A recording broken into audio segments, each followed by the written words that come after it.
Hey, Rich. Hey Ty, what's up? Hey, I've been the front office. I've been all over auction property. I'm trying to get 6 day passes, and it seems like it's turned into a real challenge. Is there a problem here? Or do you know any way like we can get a gate pass? What do you mean? They're always at the front desk underneath the dealer name. Dude, I've been at the front desk. I've talked to all the ladies at the front desk. I've given everybody the VIN 4 times on 6 different cars. All I really want is a gate pass so I can go find the cars and load them and leave. That's really Uh, I'm walking out to the front office. Hang on, Ty, right here. They're right here in my hand. I got the gate passes. Oh, really? They're right there, Yeah, huh? they're right here. Can you meet me at the gate? Yeah, meet me at the gate. I'm Rich Levine, and this is Meet Me at the Gate, where we're not just talking theory, we're tackling real world problems head on, driving solutions that supercharge productivity and team dynamics. Every episode is a journey towards improvement, empowering you, the manager, to lead with innovation and confidence. Join us to transform everyday roadblocks into highways for success. You know I love auto auctions. You and I I do met through too. auto auctions. Yeah. Yeah. So do you ever go to an auto auction and go, I just wish they would fix blah? So what's the number one thing on your list that goes, damn, I got to deal with this again today? Well, it's an interesting question. So there's first of all, you step back for a second, or at least I do. Who are we talking to when we ask this question? When you ask this question now, you're talking to Ty. I'm the transport guy. I own a fleet of transport car haulers, 9 car haulers. I can go move 180 cars in one whack. So, you might talk to a guy like me. You might talk to a repo guy who's bringing one in at a time. You might talk to the 3 car hauler guy, the 2 car hauler guy, or the dealer guy, or the consigner. So when you ask me, okay, I've got drivers that go to the auction, and I've told them to go pick up 9 cars for Rich. They're at the auction. The gate pass is under cars on the move. Go get them. So one of the things that's always been a challenge in this industry is once you finally make it to the auction, you finally get out of your truck, you walk your way over to the guard shack, and you say, I need the gate passes for cars on the move. So it depends on which auction you go to. This can turn into a really big problem. So let's just generalize. All right, let's not pick on any auction. But you're you're Ty, the transport guy, and you're coming to see Rich, the auction guy. Okay. And it might not be me at the gate, and it might not be you at the gate. Whether it's you or your carrier, your drivers, or it's me and my managers or my employees. A headache that you just like wish if you could just solve this problem, my day would go so much better. Finding the gate pass, getting the gate pass. And I'm not joking. I mean, that's a big deal.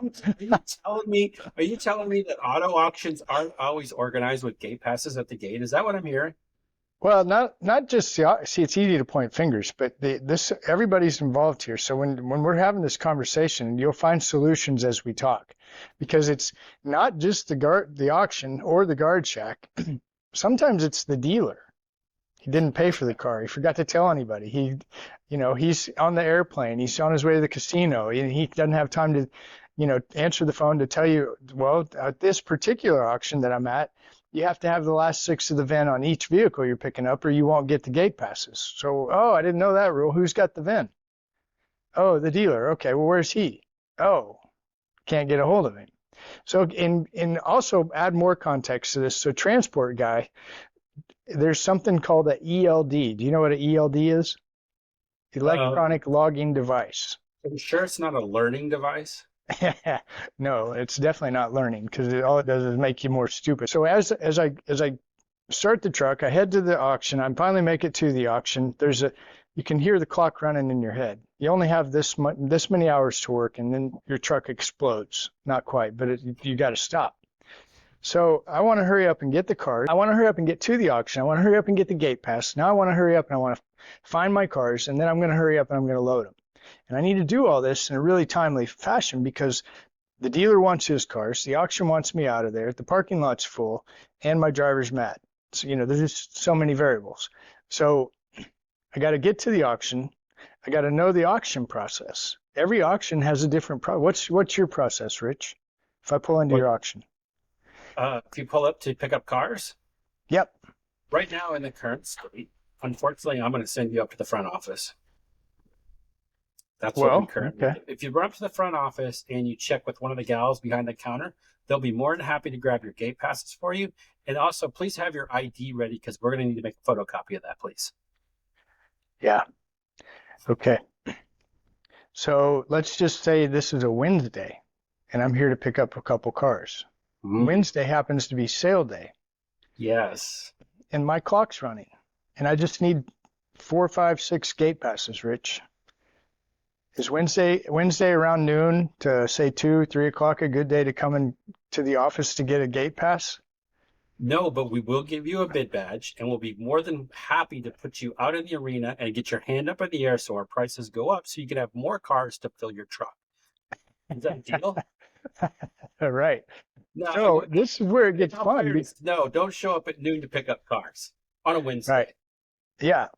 And so does the transport guy know that. Now, this again is where I get into relationships and building lanes. So if somebody wants to start a car hauling company, call me. I can help you because we can make this a lot easier.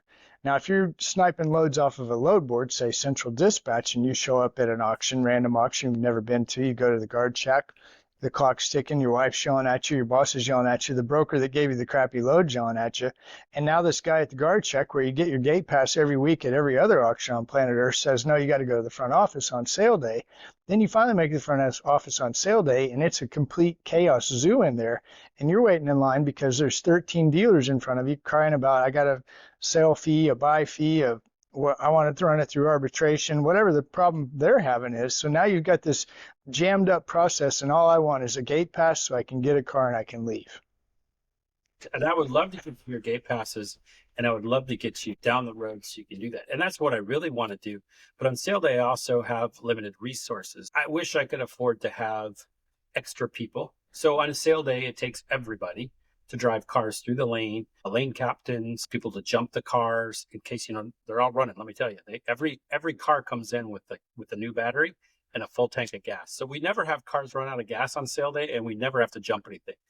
So well, we're going to get to that. I'm going in order here. Don't worry. I'm getting to that. So on sale day, I've got everybody doing something somewhere to help us sell cars because that's the day we generate 90% of our revenue. Well, maybe not quite, 85%. It's the mechanic shop and some of the, some transportation things, some ancillary stuff comes out. But all I get out of that is a very, very small piece. Sale day is where we make our money. And true story, not long ago, a buyer of heavy equipment, because we also sell heavy equipment, walks in at 11:45, fit to be tied because there's nobody on the lot that can help him. So, of course, he says he wants to talk to the guy in charge. So I walk out there and I said, I'm not in charge. I got a whole team that knows more about this than I do, but how can I help you? So he tells me why he's there. And I said, great. And I said, have you tried, just out of curiosity, have you tried getting all of this? Yes, I've been emailing blank, blank. I said, well, that person's been retired for a good 60 days. So that email is no longer valid. So I'm sorry you did that. We've got new ones that's on our website. So he continues to berate me and tell me how lackluster our service is. So I explained what I just did to you. This is our biggest day. And I asked him, I said, out of curiosity, I said, when did you buy those vehicles? Last Wednesday. I said, interesting. I said, what's today? Wednesday. I said, yeah. I said, now that you're in my shoes, I said, you know what? Let me see if I can find one person to help you. Now, again, here's the deal. Big rigs. He bought big rigs. It takes a special person. You can't just send anybody out when you open up. How many batteries are on a Peterbilt big rig type? Depends on which one, but 4 minimum, right? Yep. 4. There's usually 4 to 6. I've seen 8 on some. You just can't send anybody out there just to jumpstart a big rig, if that's the case. Of course, he had found them, and both of them were dead. Well, why are they dead? Why are the batteries dead? And I got berated on that. Well, I'm sorry, but the cars came in June, and here it is December. And it was roughly a 6-month window. They came in 6 months ago. Let's get back to what we were talking about. So you're at the gate, can't even get your gate passes. I've sent you inside. Now I've got you flustered. What's the next thing about it? How do I solve that? How do I make that better for you? Well, here's solution. So solution number one is as a transport guy, you should know for sure just go ahead and be prepared to go into the auction and spend some time trying to get the gate pass. Here's some things that you can do that will possibly help that situation go a little smoother. Number one, be kind. Everybody's got a job. Everybody's got a problem. So number one, get that ugly off your face, get the tobacco out of your teeth, comb your hair, and smile. Smile will get you way further in an auction than being mad will, I promise. Maybe put a little cologne on, some deodorant, get some of the grease off your face and your fingernails. Go in and smile. Step one. Step two, my recommendation, my advice is have the VIN numbers, know what you're picking up. Year, make, model, last 8, 6 maybe, but 8's better. Number 3, whose are those cars? This is on the transport guide. This is what you need to know. This is your role. You're going to run into obstacles at every auction you go to. The best way to get around these obstacles as a transport guy, smile, be kind, look halfway decent, wipe the ugly mean off your face, and know what you're getting and how many you're getting and who told you to get them. If you go in and you don't know and you're talking to somebody who works there and they're not going to give you any information because you don't know, you already look sus, sketch. So have your information. This is who I am. This is what I want. And smile while you're doing that. And I promise you, it'll go smoother for you, at least in your head. Okay, that's transport solution for Ty here. You guys auction people, you can take what you want off that. Okay, I'll give you the auction solution and what we're working on at our location. I moved the operations manager office to the front office, so he's now sitting up front. Anytime a carrier comes in, I'm working with our team. You told me this, Ty. You said, what are the 2 least favorite places for a transporter to go to when they're doing business? Mm-hmm. Number 1 is the repo yard. Right? Number Yep. 2 is the auction. I told my entire team that. I said, everybody, listen up. I just talked with my good friend, Ty, the transportation guy, and he says that nobody likes coming to the auctions to pick up cars. So I told my team, I said, that's challenge, our challenge right there. Let's flip the script. So when people come in now and we see transporters, we try to go out of our way and ask them questions. Who are you here to pick up a car for? What information do you have? Let's get you going. Hey, right here is our operations manager. He's going to call one of our lot guys. He's going to get you pointed in the right direction to get that car. By the way, if you need gas, let us know, and we're going to give you a gallon of gas to get you out the gate. That's what we're working on. Well, and to me, it makes sense. And I've seen this. I've experienced this. Is real. What you just said. You go to an auction and you encounter that culture. That's leadership. That's what you always talk about. That's when the guy that comes out of the guard shack and says, "Hey, I'll help you find your gate pass. I'll help you grab the cars. I bet they're probably right over here." You know, you as a transport guy, if you've never been there, you know something's different about this place. Okay, then. If you haven't been to this auction before and you get that kind of treatment, you want to come back. And I think as an auction, from my personal experience, transport guy, the auctions that take care of their vendors, transportation people in and out of their auction all the time, which is dangerous, I understand, do better business and more business. They get more cars. People want to go there. There's an energy. You feel something. It's different. I want to go there again. So on the transport guy side, it's very important, in my opinion, have your information. Don't go in angry because it will escalate quickly. What was the next part? Well, so your side is don't go in angry from a transport side. From an auction side, same leadership, thing. Yeah, leadership side from an auction. We're working with helping managers. You got to be prepared to be kind, because what do you want? You want the same thing I want.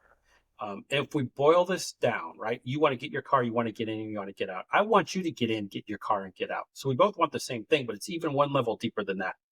You want respect, I want respect. So I tell my team, go respect these people, treat them with dignity. Our people trying to be kind. Kindness wins in my book. And now we've got people that are willing and wanting to work together that have never met each other. Yeah. It's an experience. And anybody that's been in the business for more than a year, you can attest to what I'm saying, what Rich is saying. You know what we're talking about, and you know it's real, and you know we're right. And so I don't want to go into, okay, well, what about a different auction? I'm just telling you, you know.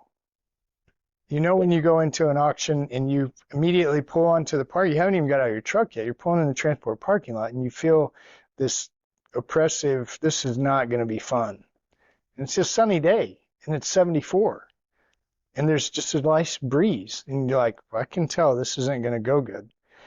You get out of the truck, you're kind, greeted by an angry we call them rent-a-cops, security guard, who doesn't even work for this location, who's got a rule book that he's following. And you're like, oh boy, this is going to be bad. So my point is it's different wherever you go. I'm in context. I prefer independent, smaller auctions. I prefer short mile, long dollar. You hear me talk about that. I prefer relationship. So if I have a relationship at a particular auction, as a transporter, I should know from the time I get out of my truck, I talk to the guard shack, I go to the recon, I go to arbitration, I go to PSI, I go to the checkout. I need to know who these people are, and I need to know their name. And I need to start building a relationship with them. And the more that I do that, invest that time, and it doesn't take any time at all. I mean, it really doesn't. You can do it. Hi, Rich, how you doing today? Great. Man, you know you don't look great, Rich. You look like you got ran over by a truck. Well, I did. I'll talk to you later about it. Bye. Okay. If you need to call somebody, let me know. You got my number. Okay. And it works. I've seen it. I know it. I believe it. It's real. There's no doubt in my mind that what we're talking about absolutely works. And by doing that, exactly what you said, the volume in the business, and I know the profit probably grows along with that too, but it starts with at the people level. And I think that's something you always talk about. It always starts with the people. If you care more about your people than you do the processes, the plans, the products, or the profits, you're going to be successful. Unfortunately, a lot of times managers, probably even carriers, you guys manage different stuff. You start caring more about the thing. Like you mentioned when we started off the show, you care about your electronic logging device. So you care a lot about that. Guess what? That's a process. In my book, it's a thing. It's not a person. You care a lot about that. You care about time. You care about you getting your stuff done and getting to the next place. That's about you. That's not about other people. So your whole focus, what you explained to me is like, look, I care more about me than I do you. And if you walk in with that attitude, what do you think the guy at the gate's going to go? Oh man, look at this egotistical carrier. Get the heck out of here. Going with a little bit of humility. And that's really what I'm working so hard with my team on is like, look, the other person, no matter what business they're in, what color they are, what their religion is, what language they speak, they just want respect. Respect them. Yeah. Walk up, say good morning, say good afternoon, ask them how their day is. One thing I've learned is people want to be right and they want to talk about themselves. Hey, check-in guy, check-out guy. When he comes up here, ask him how long he's been doing this. Hey, how long have you been trucking? Where'd you learn it from? That's pretty cool. That's interesting. Get that person talking about them. You break down their guard. Next thing you know, you've got the gate pass in their hand and you can go find the car for them. Oh, that's a little strange too. Are you going to go find a car? Would it help you if I went and found your car for you? Whoa. You do that, you've got a friend for life, buddy. I'm going to ask you a couple of simple questions, and I just want your honest answer, okay? No fibbing, Ty. This is a lie detector test. Yeah. You're at an auction. Who's probably going to know where that car is from yesterday's sale? Me, the auction guy, or you, the carrier guy? Auction guy. Bingo. So there, now I know where it is. Now, who knows the lot better than anybody else? The auction guy that works on the lot every day, or Ty, the transport guy who just got to the gate? Auction lot guy. Wow. So there's two right there. Okay. Now, should I get over to that car?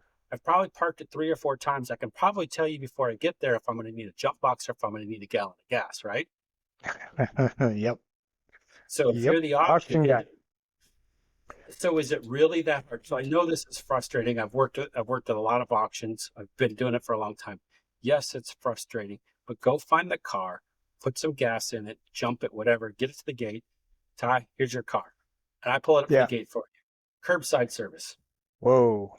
Man, you'd have every transport guy on planet Earth dying to get into your auction to either haul cars out or haul cars in, I promise.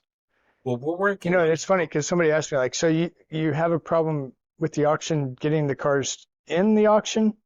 Nope. The only thing you've ever encountered getting a car into the auction is you might have to wait a minute just because the line's long. But you never have a problem getting a car in an auction. It's always out. So you're right. So flip the script. Why is it so easy to get a car into the auction? Who does all the work? You get it to the gate, then what happens? Well, this is an interesting topic. Well, different auctions do different things. What I've witnessed in my 24 years of dropping cars off and picking cars up at auctions is the general rule of thumb. It's the same guy checking in as it is the same one checking out. The same person does in and out. And from what I can tell, the in process, for some reason, they enjoy that more. And to me, just watching, it looks like more work. But they seem to be on that getting the cars in, go. It's like maybe somebody's paying them $1 a car every one you get in. I mean, they're hustling, getting after it. They don't play. It's in, no problem. It's out's always the trick for me. Am I right about that? Absolutely. And I think it comes down to a whole lack of understanding. And I'm gonna try to break it down and see. So you're bringing a car to Houston. They come running out to the truck. Are you dropping those off here? Yeah. I mean, they're like sprinting. I'm gonna. Yep. Oh, he's bringing them here. And then what happens? The auction employee takes it in, right? And packs it in. Okay. Yeah. And then after it's checked in, who takes it and parks it to the next spot? Auction employee. Oh, right? yeah. But it depends on who that actual. See, some auctions have a title for that job. CR guy, condition reporter. Could be. Or Okay. could be the Keep going. mechanic shop, could be a test drive guy, could be going. Somebody checks it. Whatever. Yeah. Sorry, I interrupted you. So you got somebody checks it in, then it goes somewhere else. Yep. And who's doing that? Auction, right? Auction. Internal. Yeah. So because we know where the car's going to go next, right? Yeah. Right. And, right. And you do. We really. And what's the other thing we really don't want to do? We really don't want to let outsiders in to mess up our processes, right? Right. Yeah. Wow, that's interesting. All right, now I'm going to scare you. You just walked up to the gate with your gate pass. I sent you into the front.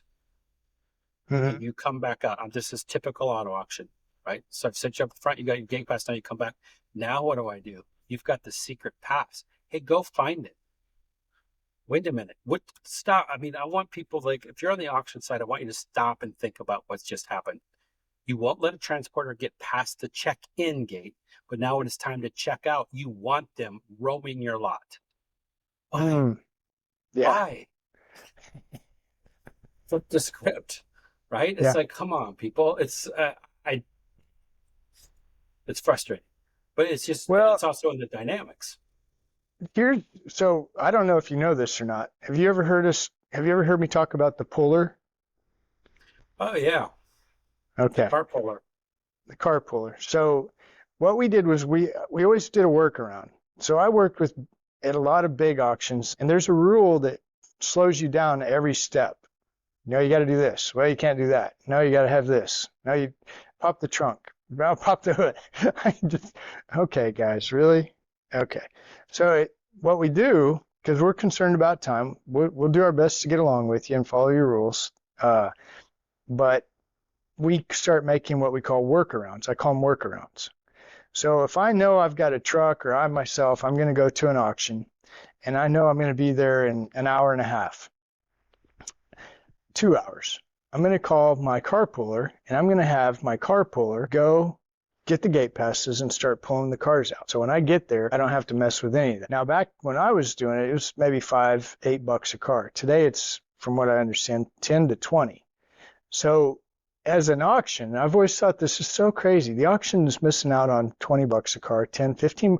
Do it fair and reasonable, right? I mean, you've already got people there. They've already been driving the cars all day. They know the sale's over. You know which car's sold. There's probably a little space big enough to hold 50, maybe 100 cars, real close somewhere to the guard shack to check out, right? I call, hey, Rich, I'm going to be there in 2 hours. You want to go ahead and get my stuff pulled out for me?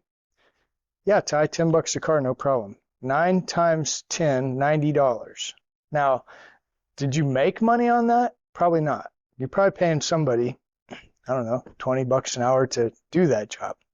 And it takes longer than an hour to pull out 9 cars. So I'm not saying you're going to get rich on this, but I am saying you can probably justify the expense to provide a service that makes everybody on the planet Earth want to come to your auction. versus I have to call the auction. I have to call somebody, hopefully in the guard shack or the office. Do you guys have car pullers? What's a car puller? No, we don't. Back to solutions. Solution. Okay, what's some of the challenges of the transport guy coming to the auction? Number one, where's the gate pass? Number two, where's the car? Okay, so I would tell my drivers, okay, this is, I don't know if you know this, but some of these auctions have come out with this. Well, there's a company called Cognosis. Good guys, good people. They've got, it looks like a garage door opener. You put it on the visor.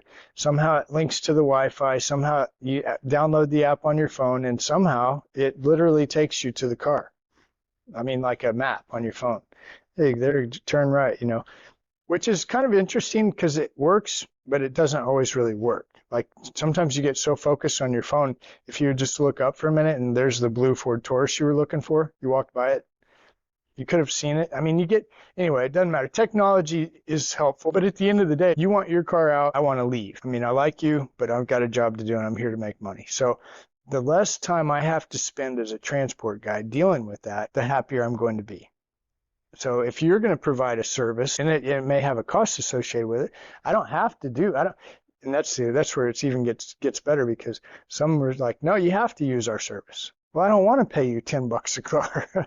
I need the exercise today, and it's nice out, and I don't mind walking, and I'm not as big a hurry as I usually am. So leave me alone. No, you can't come on our lot. Whoa, okay. You know, that's a different conversation. Point is that yes, I can go order my groceries online. I can pull into this little lane. It says number 1, and then I push a button on my phone, and here comes somebody with a cart, and I just flip the thing and the deal back open my trunk, and they're loading it. I don't even get out of the car. Well, we can bring you the car, but we're not going to load it for you, okay? So you got that big No. fancy tin Yeah, you car don't want hauler, and I'm not going to load it for you, but I'll get it. I wouldn't do that either. So, I mean, what we're talking about, that's really different. And to me, that's real leadership. Okay. And you're like, well, how is that leadership? Well, to me, it's leadership because you're obviously, you know, there's an issue here. So Yeah. Good leadership's always watching everything. And that's why I tell guys all the time, like, you got a problem, just go stand at the guard shack. Meet me at the gate. Maybe hit the gate. Just You wanna stand figure there out all day. Watch Exactly. and listen. Keep your mouth shut and just stand there like a fly on the wall. You know, from an auction standpoint, here are some of the roadblocks that I've heard in my career, and obstacles or different things we combat. And my brain really went wild when you said, "Hey, let's put this Cognos or whatever deal it is, garage door opener, go find it." Well, we as the Mhm. auction already know where those cars are, so let's go find them. But if I go get that car for you, one of the things that's happened a lot through history, and transporters probably get a bad rap for this, is back in the early 2000s, radios, gear shift knobs, Yeah. and Floor mats. floor mats, they were always missing. And Yeah. it's the car puller. Oh, it's the transporter. They're all the ones taking Yeah. it. Okay, Yeah. but yet we still forced you to go find the car. And we try to come up with all these different ways, you know, let's spend money here, let's spend money there to stop theft. How about if we just spend money on hiring a couple people to go pull the cars and pull them up there, and you have a smooth process? Hey, Ty, just step right in here. We got a nice lobby in here. I got some cool chairs, Yeah. a coffee Yeah. pot, a thermos, and there's a restroom right there for you. I'll bring your cars Mhm. for you. It's going to take me a few minutes, but I know where they're at, and they're back over here. They're in the sale yesterday. They're all good. I got the keys. I'll be right here. Give me 30 minutes. I'll have all 9 of your cars, all 10 of your cars for your truck. That's a different scenario than me telling you, hey, they're all out there. Go find them. And you spend, 6 hours looking for them? Yeah, matter of fact, that's a great segue into what a real life story for old Ty. Literally spent 4 hours looking for it was a dually Chevy 3500 white. I remember to this day, I'll never forget this truck, diesel. And I'm at an auction. Well, it was in PSI. Okay, run to PSI, which is way, way on the other side from where we're at. I think they're done with it over pit. Run to PSI. Have you seen this truck? No. Not. I mean, you haven't seen it. Nothing. Got any paperwork on? Here's the VIN. Nope. Okay. Run back to arbitration. So this goes on, no joke, 4 hours, one vehicle. Walk back into arbitration. And I've been nice the whole time. And like, look, man, I think it was Jim. Hey, Jim, seriously, I'm really trying to keep my cool here, but it's getting hot. I'm hot. We're at 4 hours now for one vehicle. I really need to go. Is there any way you could just please help me find this car? This is what old Jim does. This is a window right here with blinds. he goes, it's out there somewhere. We're trying to be different. We're trying to be better. And we approach it like the Chick-fil-A model. I mean, what's Chick-fil-A good for? For crying out loud, it's not their chicken. Their chicken's not that great. But they are really good at one thing. Service. Yeah. Absolutely. And they do it with a smile, and they do it really well. I challenge my team every day. Why can't we be the Chick-fil-A of auto auctions? We're not going to be the steakhouse. We're not going to sell the big fancy cars. We're gonna cater to the dealer. Oh, yeah. Small mom and pop. So I said, let's go after those guys. I said, let's take care of those. Let's be Chick-fil-A. Let's not be Bob's Chop House. You know who my favorite is buy here, pay here. Those are the reason I love buy here, pay here. Okay. Ty, I've got 9 at the auction. Go get them. Okay. Take them. Where do you want me to take them to? Take them to the recon center. Okay, sure. Where's that? It's not the store. Okay, fine. The recon center. So you go to the recon center and you drop them off, and then there's probably anywhere between 5 and 20 bays, and mechanics everywhere, and lot porters everywhere, and people running around, change all kinds of brakes, tires, everything. You load them, unload them, and they say thank you, and they say, where are you going? So I don't know why. Where are you going? Well, we have another store over in Springfield, 70 miles down the road. I've got 9 here that go to the store, not the recon center. So I picked them up at your auction. I took them to the recon center. They've got 9 sitting there ready to go to the store 70 miles down the road. Remember, short mile, long dollar. Yeah, I'll take them. So I load up 9. I haven't moved my truck. Now I'm really getting excited. And I go 70 miles down the road and I drop them off at the other store. Hey, thanks, Ty. Yeah, no problem. Hey, Ty, wait, where are you going? I don't know. Why? Where do you want to go? Well, I've got 9 sitting back here that go to the auction that are repos. What? That's 150 miles up the road. You want to take? Yeah, sure. I'll take them. So then I get back up to the auction, drop off the repos, and by then you've bought more cars and I pick them up and just keep going. So to put it in a better context for you here, when I say buy here, pay here, I mean buy here, pay here that has a couple stores outside of, or maybe even in the same city. But usually people buy here, pay here centers that have maybe 1 or 2 stores in the same city probably have one in another city, not maybe 100 miles down the road. Have you experienced that to be true? But here's what I'm thinking from the auction standpoint when I put on my sales hat. You take them and pick those cars up for me. Now, if I did my job and made it easy for you to pick those cars up and take them to the recon center, drop them off, then you pick up 9 more, you move them to the dealer, and then they load them up and says, hey, take these 9 cars to the auction. If I did my job and did really well, you'd probably go, are you sure you want to go to that auction? Because I just picked up 9 from this auction and they were really cool. And I think they'll probably do you better. Do you want to give them a try? They might say no the first couple times, but you're going to come back and you're going to pick up 9 that they bought the next time. You're going to take them there. You're going to go and they're going to say, hey, take these 9 over there. And you're going to mention, hey, but these guys are good. I bet you if I keep doing what I should be doing, eventually you're going to help me be my salesperson. I'm going to get some cars. Absolutely. And that's exactly what I did. Then you can get even more granular and you can start talking about logistics in this conversation. Well, that one that we picking up the repos, that one auction you've been taking them to, 150 miles, I've got one that's 100 miles. I can charge you less money. And the reason I love this auction, you watch, my face changes. And this happens in real life. And I would take them to this auction because I know this guy, Rich, at the auction. He's got people, they pull the cars out for us. We get them loaded, we're gone. I mean, I can do this all day long. I can turn this into 2 a day. And there's like joy coming out of my face, right? I'm jumping on them. And they're like, oh man, this guy might know something. I'm like, yeah, and I was there. They had 152 dealers in the lanes today and 142 online. This place is banging. Ty, just take them wherever you want. Let us know. And that's what it eventually gets to.